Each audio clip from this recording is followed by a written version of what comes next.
I thought it couldn't see us. I've sworn on my life 1,000 times. It's what Richards told me. But it doesn't matter to them.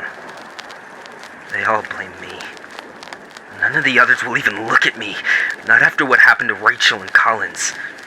They were killed by that goddamn monster. Colonel Richards swore it'd be a simple 4-day deployment. That the neurotoxins had rendered all of the remaining subjects in that area blind and infertile. We were just here to confirm the effect of the toxin and eliminate any stragglers that we could. The neurotoxin would be the saving grace of the colonies in the vicinity of the beasts. That's what he told me. And we would be the heroic boots on the ground responsible for concluding this research. He promised me a goddamn medal for it. It was all too good to be true. I should have known better. I knew something was off when the colonel asked me. I knew something was off when they chipped us out the same night without the familiar slog of waiting for the approval from the higher-ups. I knew, but I couldn't get that medal out of my head. I know it's all my fault. All of it. All my troops are terrified and asking for answers that I don't have. I've led them to their deaths, and I deserve to die for it. We had hit a nest just north of the camp on our first day. The troops were in good spirits and expecting some simple target practice.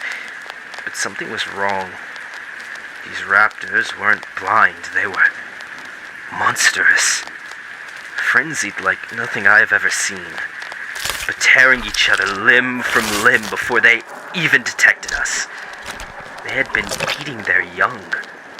Their proportions were all wrong. They looked swollen and agitated, all of their eyes completely crimson, as if they were bleeding.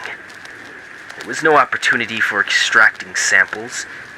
We barely made it out with our lives. We were in dire shape, but medical back at command wouldn't respond to us. We chalked it up to the storm, but we all knew damn well that the radios worked through the storms. The reality was just too much to bear. They had lied to us, sent us out here to test their new living weapons, left us for dead, and we knew it, even if no one could muster the courage to say it. We hid quietly for 2 days as the storm continuously raged on and around us, penned and hopelessly waiting for command to get back to us. By some kind of extract. We could hear the beasts fighting amongst themselves at all hours of the day, even through the crashing thunder and heavy rain, a constant ambience of shrieks and roars. We were still determined to survive, but Night 3 gave us a grim reminder that we needed to admit defeat. We felt it before we saw it. Booming tremors beneath our feet that shook loose whatever we hadn't already excreted out from our bowels in fear. Some ungodly thing resembling a wreck showed up, under the cover of night, covered from head to tail in ghastly wounds and gashes, all of which looked like they should have been fatal, or at the very least crippling. It brought with it a river of blood, still gnawing at some poor mutated raptor caught beneath its teeth. The raptor's upper body still writhed ravenously before it was completely crushed. This was no Rex anymore.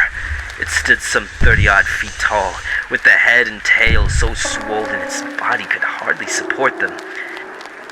Its tail left a trench in the mud as it dragged it behind it listlessly, and its head swayed helplessly before it walked. We had nothing left to defend ourselves. It attacked us with such terrifying fury that many had simply been too shocked to flee, killed at its feet almost immediately, as if they had surrendered.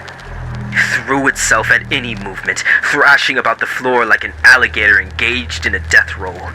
The crushing weight of its tail and head acted like flails, completely obliterating everything and everyone in its vicinity. We only survived because it inflicted further wounds on itself during its relentless attack.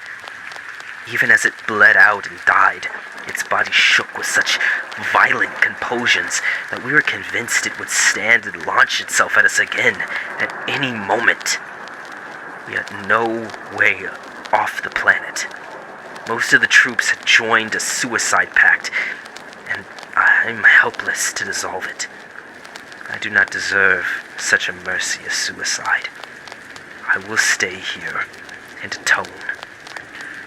I will fight these horrors until the beasts or the elements strip me from my bones. If anyone ever finds this, the world must know what the SCAF is doing here. This planet must be destroyed before it's too late.